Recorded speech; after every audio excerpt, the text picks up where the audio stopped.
Hello, আসসালামু আলাইকুম। আমি মাহমুদা শাওয়াল। আমি ইংরেজি পড়াই।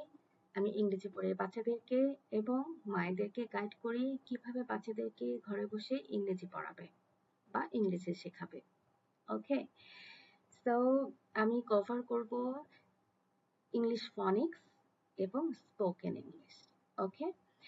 এবং তার সাথে আরো ক্রিয়েটিভ ইংলিশ থাকবে, কিন্তু স্টেপ বাই স্টেপ আমরা আগাবো। ওকে? মায়েরা আপনারা আছেন তো আমার সাথে? অবশ্যই থাকবেন, ভিডিওগুলো দেখবেন, শিখবেন, চেষ্টা করবেন বাচ্চাদের সাথে শেয়ার করার জন্য, বাচ্চাদেরকে শেখানোর জন্য। এবং আমার এই ইউটিউব চ্যানেল এবং ফেসবুক পেজে থাকবেন, ফলো করবেন, লাইক কমেন্ট শেয়ার করবেন, যাতে করে আপনার সাথে আপনিও যেমন শিখতে পারছেন, অন্যরাও যেন শিখতে পারে। ওকে? তো দেরি করব না, আমরা চলে যাচ্ছি মেইন ক্লাসে। আজকে আমরা জানবো হোয়াট ইজ ফনিক্স। আমরা তো অনেক ফনিক্স সম্পর্কে জানি, শুনি, দেখি যে অনেক অ্যাড হচ্ছে, ফনিক্স শেখাচ্ছে বাচ্চাদের, ফনিক্স বিভিন্নভাবে শেখানো হচ্ছে, অনেক কিছুই তো দেখি, তাই না? ফেসবুকে দেখি, আমরা ইউটিউবে সার্চ দিলেও আমরা অনেক ভিডিও দেখতে পাবো, রাইট? সো ছোট্ট করে যদি বলি ফনিক্স কি? ফনিক্স হচ্ছে এমন একটি পদ্ধতি যার মাধ্যমে আমরা অক্ষরের শব্দ শিখি। এক কথায় অক্ষরের শব্দ শিখি। অক্ষর কি? অক্ষর হচ্ছে লেটার। ইংরেজিতে ২৬টি অক্ষর আছে। ২৬টি অক্ষরের অর্থাৎ লেটারের আবার সাউন্ডও আছে। প্রত্যেকের আলাদা আলাদা সাউন্ড আছে। এই সাউন্ডগুলোকে একত্র করে আমরা কি করি? রিডিং পড়া শিখাই বাচ্চাদেরকে, বা আমরা রিডিং শিখি। তো ফনিক্সে আমরা কি শিখি? ফনিক্সে আমরা দুটো জিনিস শিখি। একটা হচ্ছে অক্ষরের সাউন্ড বা শব্দ, সাউন্ড আর কি, শব্দ, লেটারের সাউন্ড। আরেকটা হচ্ছে কিভাবে সাউন্ডগুলো মিলিয়ে শব্দ বানাতে হয়। কিভাবে সাউন্ডগুলো মিলিয়ে শব্দ বানাতে হয়।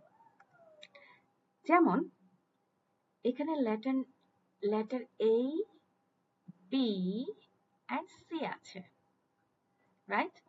কিন্তু এটা সাউন্ড হচ্ছে লেটার নেম এ, সেস এ এর সাউন্ড হচ্ছে এ, বি এর সাউন্ড হচ্ছে বা, সি এর সাউন্ড হচ্ছে খ। এখন আমরা এখানে একটা খ্যাট দেখতে পাচ্ছি, খ্যাট শব্দটাও দেখতে পাচ্ছি। আমরা এখন ফনিক্স ব্যবহার করে কিভাবে এই খ্যাটটা পড়ব একটু খেয়াল করবেন। এখানে যদি আমরা এখানে সি সেস খ বলি, তাহলে আমাদের এখানে বলতে হবে খ আ খ্যাট, খ আ খ্যাট। এখানে বাংলা ব্যবহার করা হয়েছে যাতে বোঝার সুবিধার্থে, একদম কয়ের মতো কিন্তু উচ্চারণ হবে না। আবার একটু চেষ্টা করি বোঝার। খ খ আ খ্যাট। ওকে? আমরা ধীরে ধীরে আরো বিস্তারিত জানবো। সো এখন জাস্ট একটা ইন্ট্রোডাকশন ভিডিও এটা, যাতে করে বুঝতে পারি হোয়াট ইজ ফনিক্স। এখন ফনিক্স আমাদের দরকার কেন? খুবই ইজি। এটা রিডিং পড়তে সহযোগিতা করে, সঠিক উচ্চারণ শিখতে সহযোগিতা করে, নতুন শব্দ শিখতে সহযোগিতা করে, বানান সহজে শিখতে এবং মনে রাখতে সহযোগিতা করে, এবং বাচ্চাদের ভিতরে কনফিডেন্স গ্রো করে যে ইয়েস, আমি তো এই সাউন্ডটা পারি, এবং সাউন্ডগুলো মিলিয়ে আমি শব্দ বানাতে পারি, শব্দ উচ্চারণ করতে পারি সঠিকভাবে। বাচ্চাদেরকে এই ফিলটা দেওয়া, বাচ্চারা নিজেরাও পায়।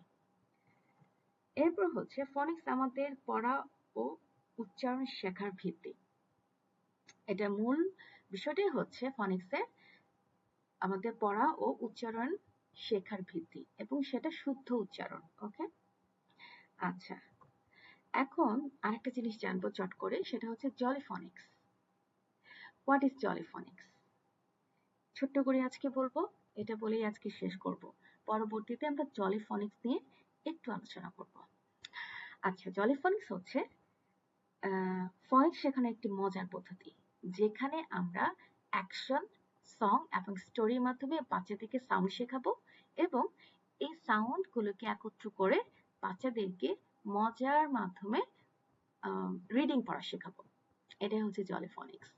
ওকে, সো আজকের ভিডিও এই পর্যন্তই। নেক্সট ক্লাসের জন্য অবশ্যই আপনাদের সাথে থাকতে হবে। Thank you so much. আল্লাহ হাফেজ।